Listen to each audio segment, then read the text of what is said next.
Өнөөдөр бүгдээрээ гээдэг гişгийн дүрмийг үзнэ.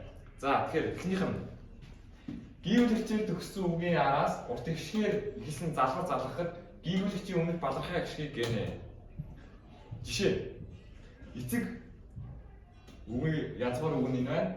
Залгуур нь залгахад гээгийн өмнөх гээсэн байна.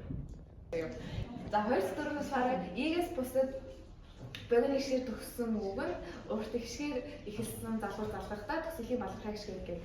Жишээ нь чарга гэдэг үгийн араас ир үгийн явахад төсөлийн балархай гişгийг гээгээд чаргыг гэж бичнэ. Гурав дахь нь гүйвлэгчээр төгссөн үгийн араас гүйвлэгчээр хэлсэн залхуур залгахад дунд нь эгшиг зэрэгж байвал үгийн эцсийн гүйвлэгчийн урдах эгшиг гээгдэнэ. Жишээлбэл нөхдөд дүгэн дээр дээг залгахад дунд нь эсгийг зэрэглэж авахдаа Т-ийн арын буюу Д-ийн өмнөх өөг гээсэн байна.